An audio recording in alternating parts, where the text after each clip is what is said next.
अस्सलाम वालेकुम। आज हम इस वीडियो में द गिफ्ट ऑफ मैजाए सबक को पढ़ेंगे। ये एक शॉर्ट स्टोरी है जो कि ओ हेनरी ने लिखी है। इस शॉर्ट स्टोरी के अंदर हमें ये बात पता चलती है कि जिम और डेला ये रहते हैं अपने घर में। अब इस सबक में ये नहीं लिखा हुआ कि ये क्या दोस्त थे, लवर्स थे या दोनों मियाँ बीवी थे। ये पूरी स्टोरी के अंदर कहीं भी नहीं लिखा हुआ। बस हमें ये बताया गया है कि जिम के पास एक सोने की घड़ी है जो कि पहले इसके बाप के पास हुआ करती थी और उससे पहले इसके दादा के पास हुआ करती थी। डेला के पास जो सबसे खूबसूरत चीज़ है वो इसके बाल हैं। इवन के अगर एक मलिका भी रहती एक घर के अंदर तो डेला अपने बाल वहाँ पर धोती और खुश करती जहाँ पर उसे पता होता कि मलिका मेरे बालों को देखेगी। उसके बाल जो थे वो इतने लंबे थे कि पीछे से उसके बाल उसके घुटनों नीज़ तक जाते थे और उसके लिए तकरीबन एक लिबास का काम किया करते थे। अब क्रिसमस का मौका था। डेला के पास सिर्फ $1.87 थे और वो अपनी जिम के लिए कुछ तोहफ़ा लेना चाहती थी, तो उसके पास पैसे तो थे नहीं। अब जिम और डेला क्रिसमस पर एक दूसरे को खूबसूरत तोहफ़ा भी देना चाहते हैं, लेकिन दोनों के पास इतने पैसे नहीं हैं। तो डेला क्या करती है कि वो प्लान बनाती है कि मैं ये जो अपने बालों को मैं बेच दूंगी। वो मिसेस सेफ्रॉनी के पास जाती है, उसे कहती है कि मैं अपने बाल बेचना चाहती हूँ। मिसेस सेफ्रॉनी हाथों पर पहले बालों का वज़न करती है और कहती है कि इसके $20 बनेंगे। वो डेला कहती है ठीक है, मेरे बाल ले लो, जल्दी से मुझे $20 दे दो। जब वो $20 ले लेती है फिर वो कस्बे के अंदर घूमती है, पूरे शहर के अंदर कि कौन सी ऐसी चीज़ मैं लूँ जो कि जिम को पसंद आएगी। वो क्या करती है कि सोने की चेन ले लेती है जिम की घड़ी के लिए।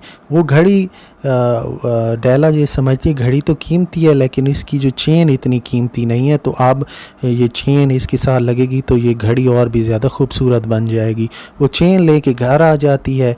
जब शाम के टाइम जिम आता है खाना खाने के लिए तो वो बड़ा ही उदास सा नज़र आता है, बड़ा ही मायूस सा नज़र आता है। जब वो अंदर आता है, जब वो डेला की तरफ देखता है, डेला अपने बाल कटवाए हुए थे और अपने काटे हुए बालों के साथ वो स्कूल जाते हुए बच्चे की तरह नज़र आ रही थी, अजीब सी।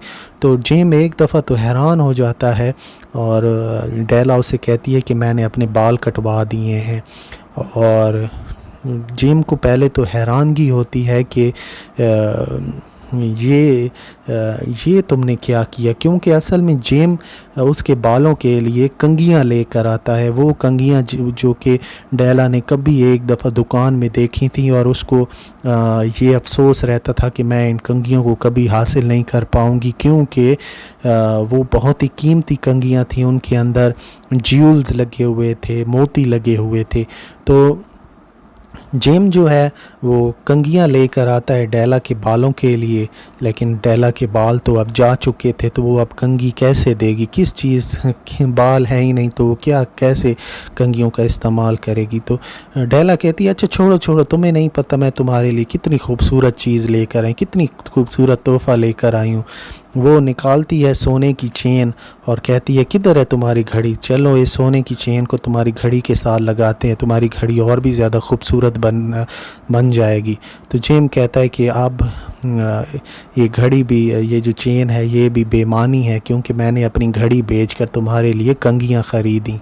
तो दोनों हैरान हो जाते हैं कि दोनों के जो तोहफ़े हैं वो बिल्कुल ही यूज़लेस हो जाते हैं।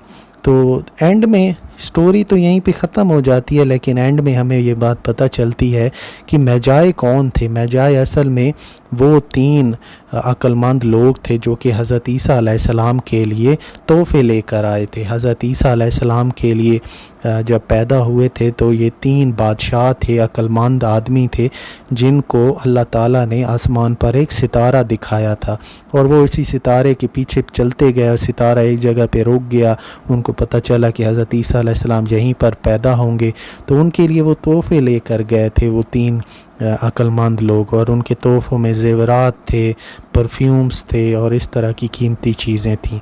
तो एंड में हमें ये बताया जाता है कि जो लोग तोहफ़े देते हैं वो मैजाए हैं, और इनमें सबसे जो अक्लमंद थे वो जिम और डेला थे।